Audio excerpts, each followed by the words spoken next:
My pantyhose already slid down to my ankles. When it dawned on me, I won't be able to stop. Not a drop of alcohol, no drugs. There wasn't even fear. Just stood, feeling how madly my heart was pounding. Lips slightly parted, skin burning. And behind my back knelt down Igor, father of my best friend, and whispered, "Let me take care of you." He was twice my age. He was a widower. I knew him since my teenage years. He grilled us burgers at the cabin near Seattle, when we stayed overnight at Alinka's and bought pizza, when we cried over our high school dramas. But that night in his office, with tightly closed door in the air, hung the tart aroma of his expensive cologne. He touched me so, as if I wasn't the best friend of his daughter. He touched, as if I belonged to him. And in that moment, when his tongue slid along the inner side of my thigh, I understood the line is crossed, no way back. But I never could imagine that this would become a favor, which would change my life and break my heart.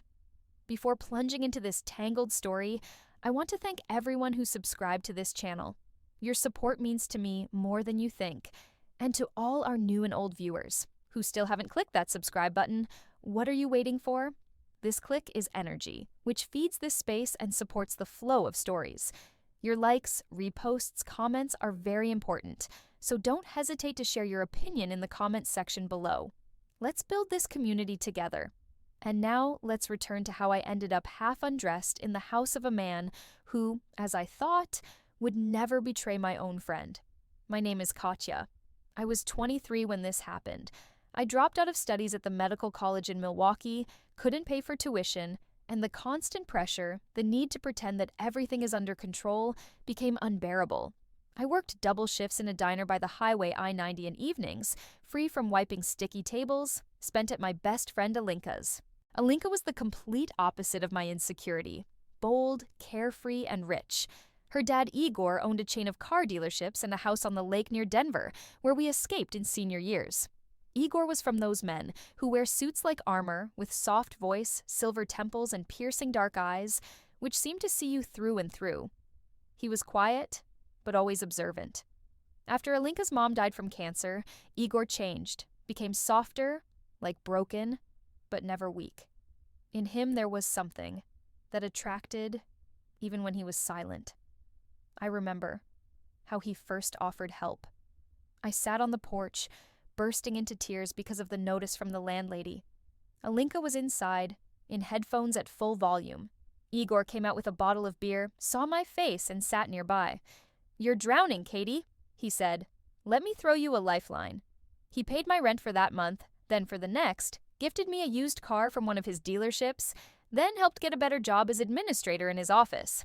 This was the start of the favor, but favors from men like Igor never come without a catch. One evening after work, I was sorting papers in his office. My pen fell. I bent down to pick it up. When I straightened, he stood behind me. His breath touched my neck.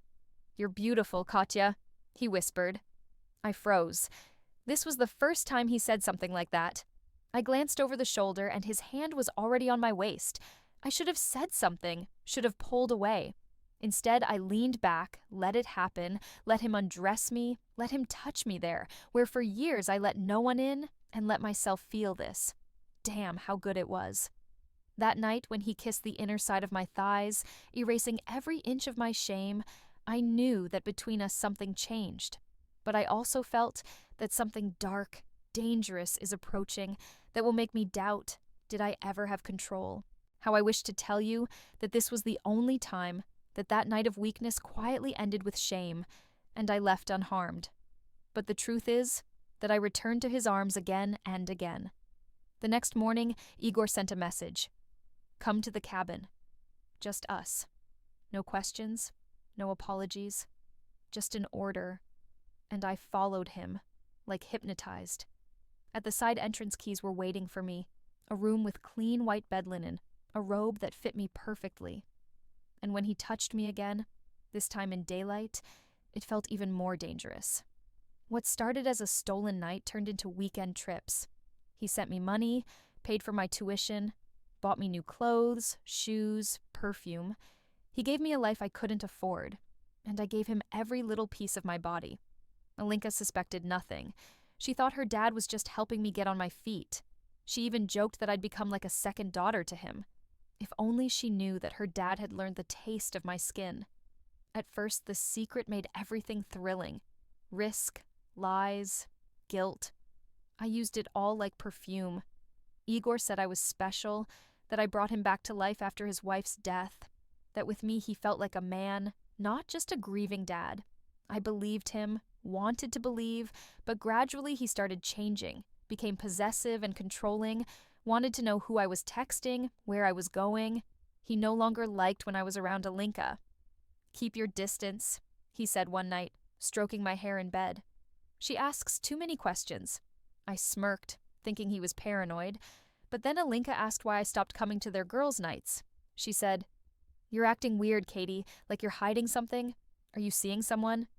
I lied, said I was just focused on studies and work, that I was tired and had no time for guys. She laughed and hugged me. "Just don't go hooking up with my dad or something," she joked. My heart almost stopped. She had no idea, but guilt crawled up my throat like nausea. That night I told Igor that we needed to slow down. He looked at me coldly. "After everything I did for you? After everything I gave you?" His voice was low, like a threat wrapped in silk. He reached into his pocket, pulled out a diamond bracelet and put it on my wrist. "Don't leave me, Katya." And I didn't leave, even when my soul screamed to run. And then came the evening when almost everything collapsed. Alinka invited me to dinner, just the three of us. I hadn't seen her in weeks. Igor said not to come, but I knew if I kept avoiding her, she'd suspect something. I walked into the apartment with nervous trembling, lips shaking, and there sat Igor at the head of the table, acting like I was just another guest. But under the table, his foot slid along mine. He stared at me intently, pouring wine into Alinka's glass, barely brushing the tips of his toes against my leg under the table. My fork almost fell. Alinka was talking about a guy she met at work, laughing, not noticing. How I was shaking. Then she said, "Dad, remember that evening when Katya came to help you with papers?" She said, "You worked late. What were you working on?" My mouth went dry. Igor smiled calmly. "Just bills and taxes." Then looked at me. His dark eyes, clenched jaw like throwing a challenge at me. I nodded and forced a smile, but felt my lying words cracking. One more question. A careless move, wrong glance, and everything would explode. Everything collapsed 2 weeks later. I had just gotten out of the shower in Igor's house. My skin still smelled of him. The bracelet he gave me glittered on my wrist while I dried my hair in front of the mirror in his bathroom. I was supposed to feel strong, desired, loved, but all I felt was emptiness. Igor was in the next room, half undressed, checking email like we were a normal couple, like this was just another morning in a world that never existed outside this house. I was about to tell him I couldn't do this anymore, but my phone buzzed. Message from Alinka. "We need to talk. Now." I stared at the screen, hands shaking. Before I could reply, she called. "Katya," Alinka said in a trembling voice. I checked Dad's phone. I saw the messages, hotel receipts, photos. "You were in his bed, Katie? You were in my father's bed?" Silence. My mouth opened, but no sound came out. No excuses, no lies, no clever dodges, just the naked, cruel truth.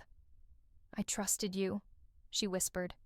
"You were my best friend, my sister, and you slept with my dad behind my back." Then she hung up. That was the last time I heard Alinka's voice. She blocked my number, posted a cryptic tweet that spread like wildfire through our shared friend circle. Everyone started whispering. Rumors turned into screenshots, secrets into judgment. I lost friends, lost my job, lost the only person who ever made me feel at home. Igor changed too, as soon as Alinka found out. He distanced himself like a politician dodging scandal, said we needed time, that he had to protect his reputation, that I should lay low. And then the money stopped, gifts disappeared. No more invitations, no cabin, no tender promises in the dark, just silence. He used me, and I let him. Not because I was weak, but because I craved comfort, recognition, love. I was looking in the wrong place. Confused attention with care, lust with attachment. And when I saw the difference, it was already too late. I hit rock bottom a month later, back in that same diner, back collecting tips without education, without best friend, without a name, just shame. But something in me changed. This shame I turned into fuel. I went back to studies, paid every cent myself, found a therapist, found healing. I started telling my story not as a victim, but as a woman who on bitter experience learned that some favors cost way more than they seem. I never blamed Igor fully. He was who he was. But I blame myself for staying when I should have left, for choosing silence when I should have spoken, for betraying sisterhood for the touch of a man who never saw in me anything but salvation from his own pain. So here's what I learned. If someone offers to save you in secret, make sure he's not stealing your soul. If someone gives you everything but demands your silence, ask yourself what you're really paying with. And never, never betray the one person who'd fight for you through anything, because the price of lust is nothing compared to the cost of losing yourself. Thanks for watching. Now it's your turn. Tell me what you think, leave a comment, share your opinion. Do you think I messed up from the start? Think Igor knew exactly what he was doing? Let's talk in the comments. Don't forget to like, share, and subscribe if you haven't already. Your support keeps this channel going, and these stories keep flowing. Until next time, be real. A few months passed since Alinka learned the truth.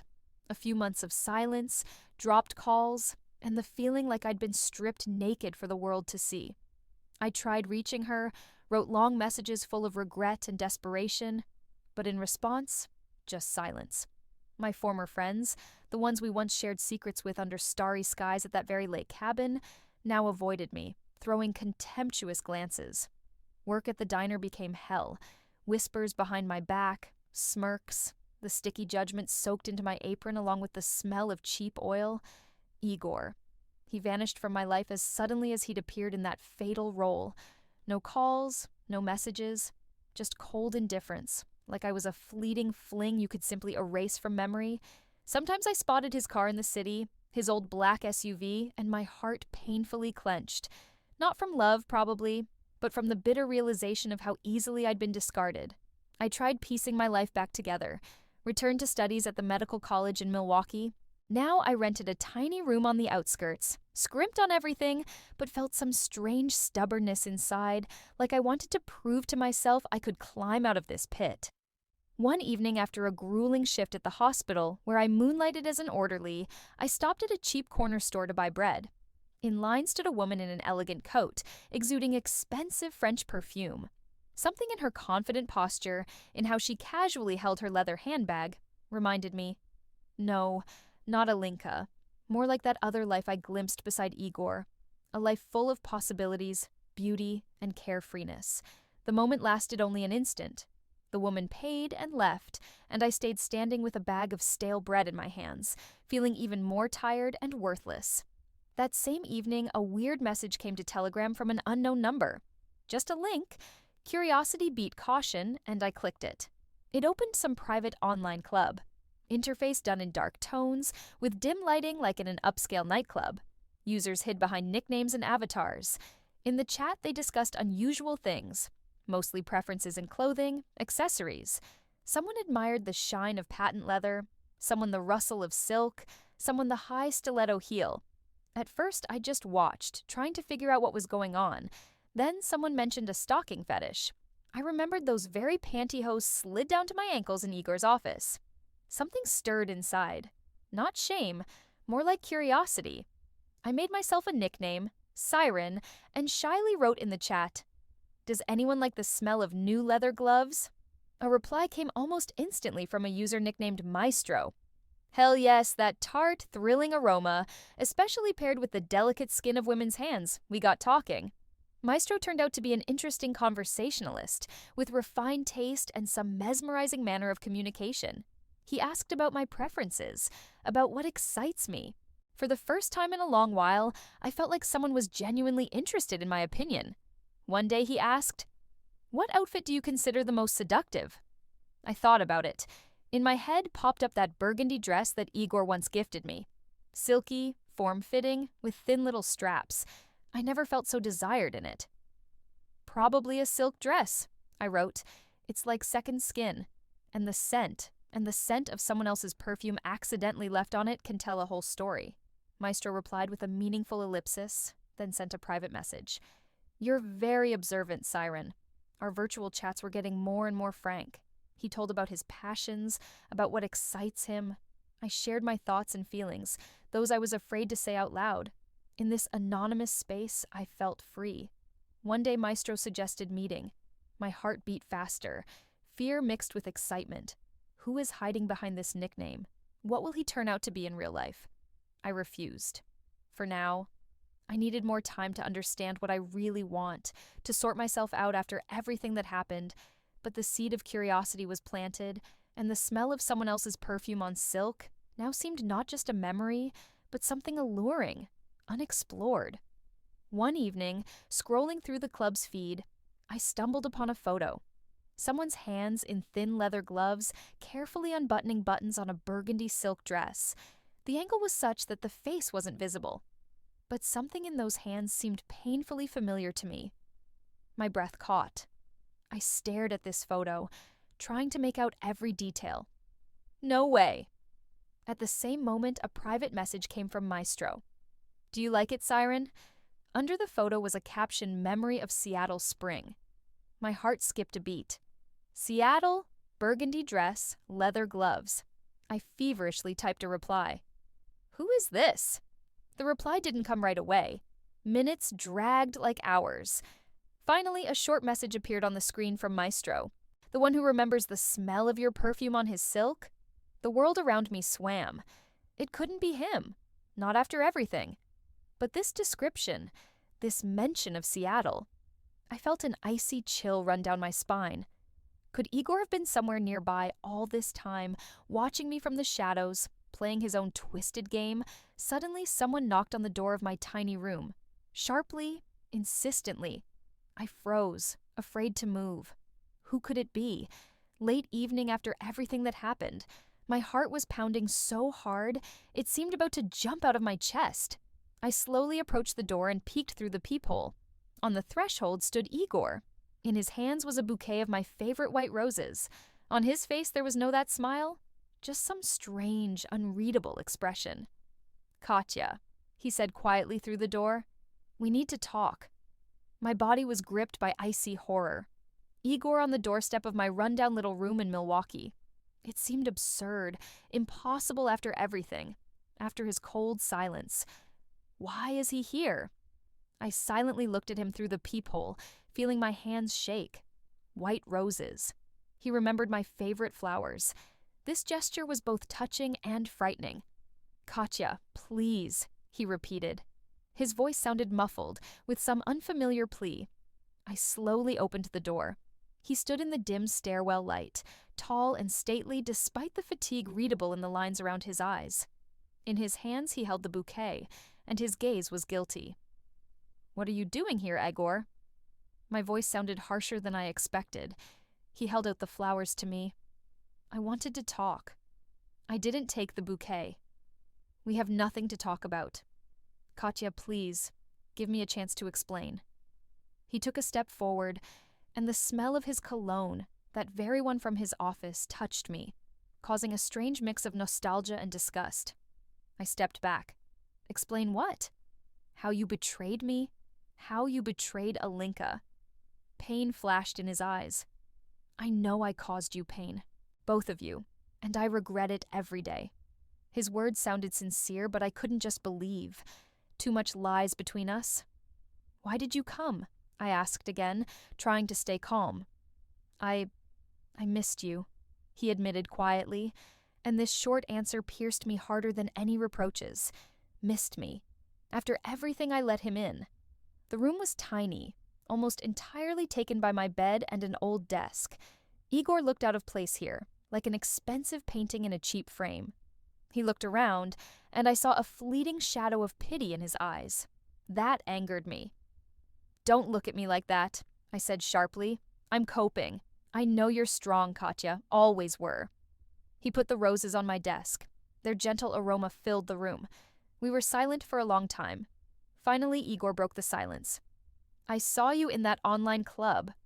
My heart jumped to my throat. What? Yes, I'm there too. Under the nickname you know which? Maestro, I whispered, feeling the blood drain from my face. He nodded. I was watching you, saw how you write about your feelings, about your passions. I felt humiliated, exposed. You were spying on me? No. I wanted to understand how you're living, what's happening with you, and why do you need that? He sighed. I don't know, Katya, probably because I can't forget you. His confession sounded unexpected, knocking the ground out from under my feet. I tried to gather my thoughts, but Alinka, I know, I ruined everything. With her, it's all very complicated. In his voice sounded fatigue. We fell silent again. In the air hung tension, woven from unfinished words, grudges, something else. Attraction. Despite everything, suddenly he took a step toward me and I didn't back away. His hand touched my face tenderly, almost weightlessly. Goosebumps ran over my skin. You've become even more beautiful, he whispered. And I felt something inside me breaking. I closed my eyes, letting his touch warm my cheek. The smell of his cologne spun my head, mixing with the gentle aroma of roses. For a moment, everything else ceased to exist. Just the two of us in this tiny room, separated by the past, but bound by some strange, painful thread. His lips touched mine. Lightly, uncertainly, but this touch was enough to awaken long-forgotten feelings in me. Desire mixed with guilt. The kiss grew deeper, more demanding. His hand slid to my waist, pulling closer. I felt the warmth of his body, the hardness of his muscles. We pulled apart, breathing heavily.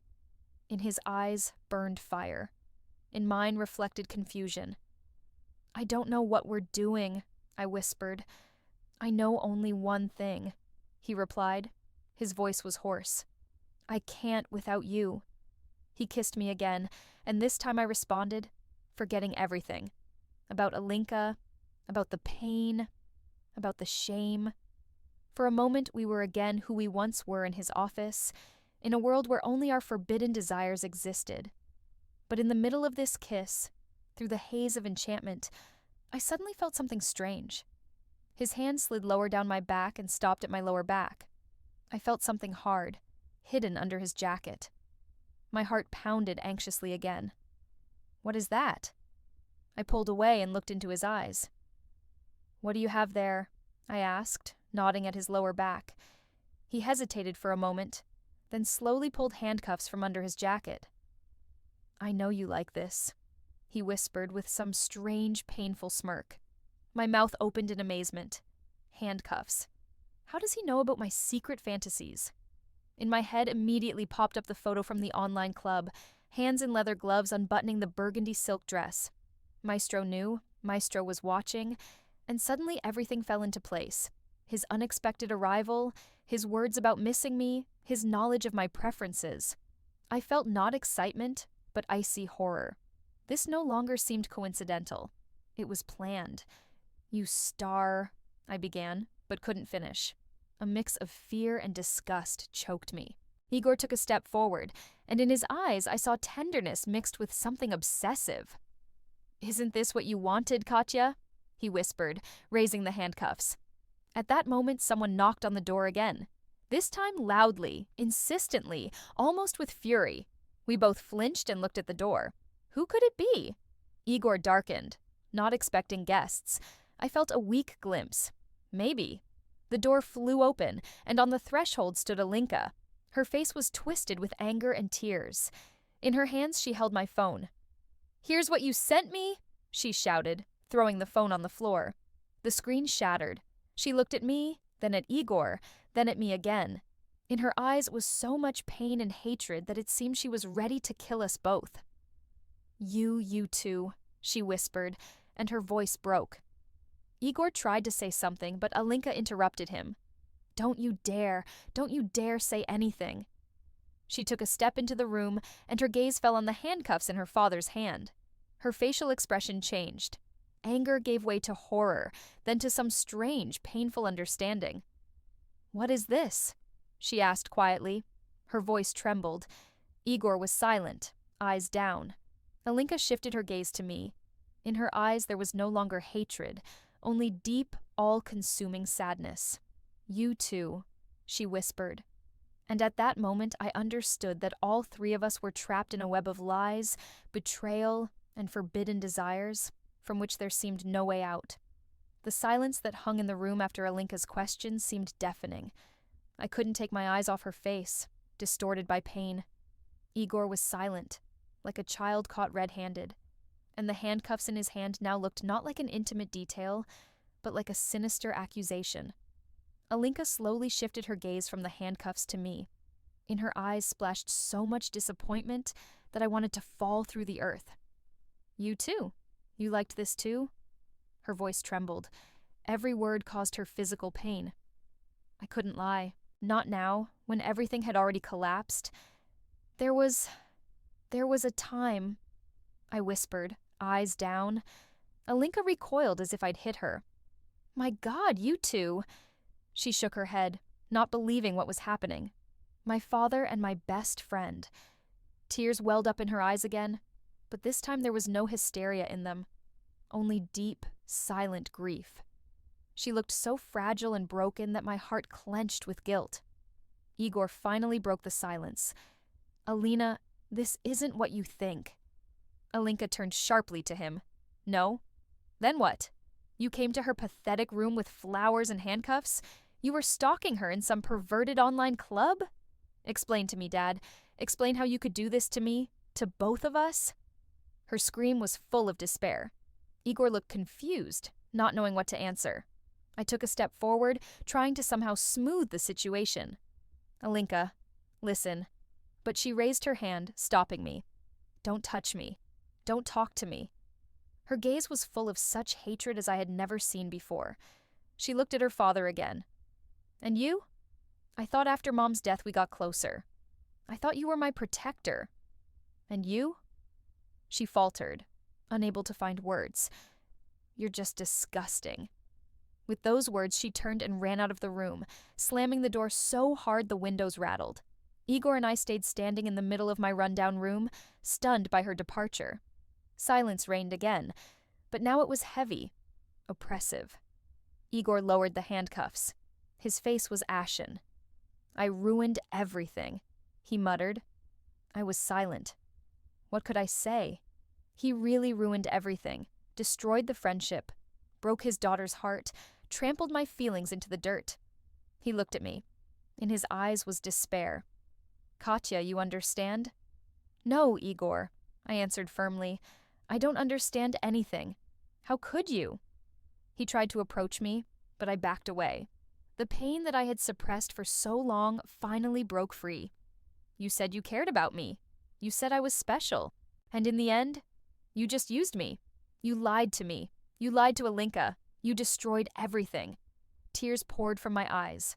I felt emptied, betrayed to the depths of my soul. Igor looked at me with pain. "It's not like that." Enough," I shouted. "Just leave. Leave and leave us alone." He nodded silently, picked up Alinka's shattered phone from the floor and put it on my desk, then looked at the bouquet of white roses, which now seemed to me a symbol of lies and manipulation. Without a single word, he left the room. I heard the front door slam. I was left alone in the middle of this chaos of broken hopes and ruined relationships. Tears streamed down my face. I felt as broken as Alinka's phone screen. A few days passed. Alinka didn't reply to my messages. I knew she would never forgive me this. Our friendship, so strong as I thought, crumbled to dust because of my stupidity and his selfishness.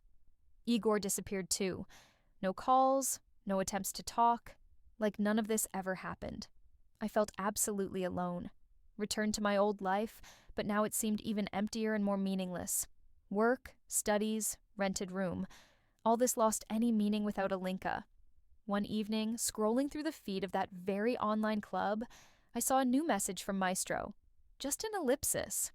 I stared at this symbol of unfinished business for a long time. What did he want to say? Was he trying to reach me? Inside me, conflicting feelings fought. Anger, resentment, but also some painful curiosity. I didn't reply. I decided I'd had enough of secrets and lies. I needed to move on. build my life anew, without him and without Alinka. But a few weeks passed, and one day I got a strange letter in the mail. No return address. Inside was just one item. A thin leather glove, men's. The very one I saw in the photo in the online club. My heart beat faster. Who sent me this? Igor. Why? With the glove in the envelope was a small folded piece of paper. On it was written just one word in familiar handwriting. Soon. What does this mean? What is he planning? I felt a chill run down my spine. This story wasn't over yet, and something told me the next meeting would be nothing like the previous one. That same evening, I had a strange dream. I stood on the shore of that very lake near Denver, where Alinka and I were once happy. But the water in the lake was black and murky, and from the depths rose someone's figure, tall, in a dark coat. In its hand, it held white roses and handcuffs. I woke up in a cold sweat with a pounding heart. A premonition of trouble gripped my chest. What awaits me next? What new game has Igor started? And will I ever regain Alinka's trust? After receiving the letter with the glove and the ominous words soon, I lived in some sticky anticipation. Every phone call made me flinch. Every knock on the door seemed a harbinger of something inevitable. I tried to convince myself it was just someone's stupid joke, but the icy horror inside said otherwise. I told about the letter to my new acquaintance, a med student from the parallel group Lena. She was level-headed and practical. Lena advised going to the police, but I couldn't bring myself to. The very thought of digging up the past, exposing my shameful affair with my best friend's dad, seemed unbearable. Instead, I tried to focus on studies, on hospital work, caring for patients, their suffering.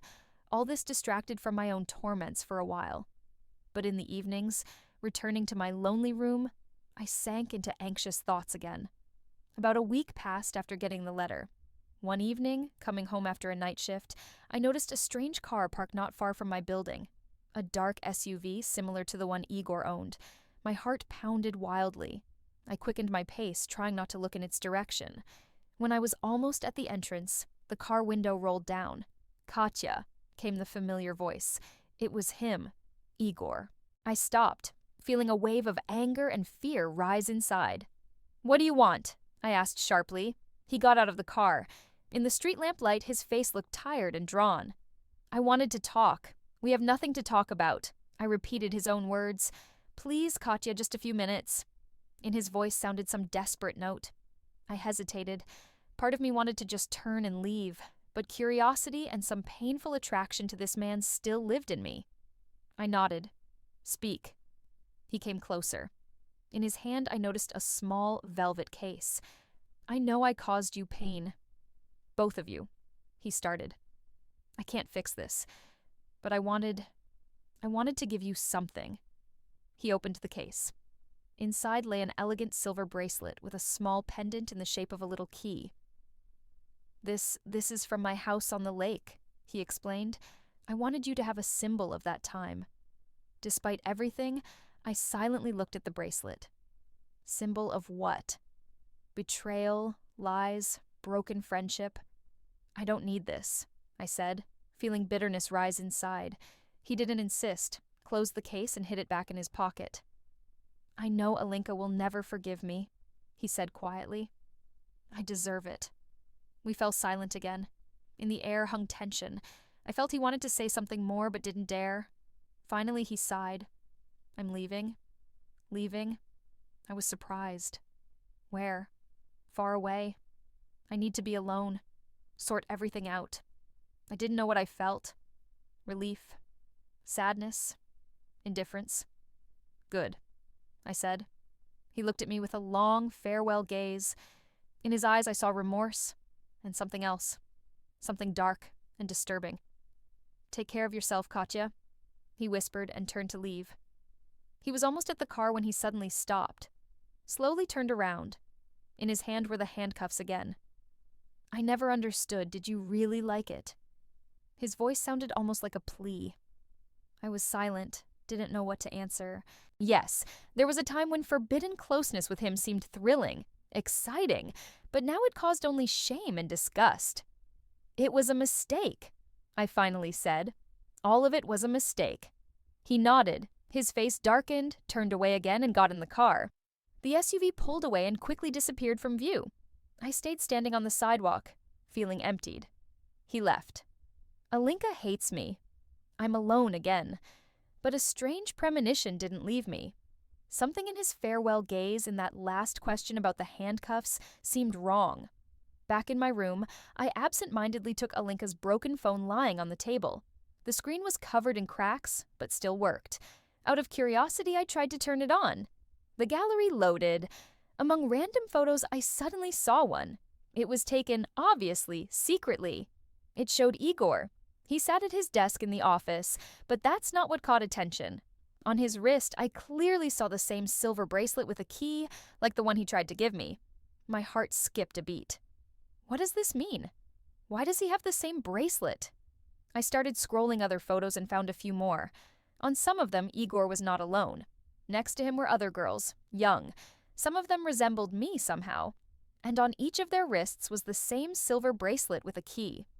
A horrible guess pierced my mind. What if I wasn't the only one? What if all these favors, all these years special, were just part of some sinister game? Suddenly a new photo appeared on the phone screen, taken apparently very recently. It showed Alinka. She was sleeping, and on her wrist I saw the familiar silver bracelet with a key. I broke into a cold sweat. What did he do to her? Where did she go after our talk? At that moment, someone knocked on my room door. This time quietly, almost inaudibly. I froze, afraid to move. Who could it be? Igor left. Alinka hates me. Who else could come to me so late? The door slowly creaked open, and on the threshold appeared Lena. Her face was pale, eyes wide with horror. In her hand, she held her phone. "Katya, you have to see this," she whispered in a trembling voice and handed me her phone. On the screen was open some social network, Alinka's latest post, a photo. It showed herself. She lay on the bed. On her wrist was that very silver bracelet, and next to her lay Igor, unconscious, and in his hand he clutched an empty pill bottle from sleeping pills.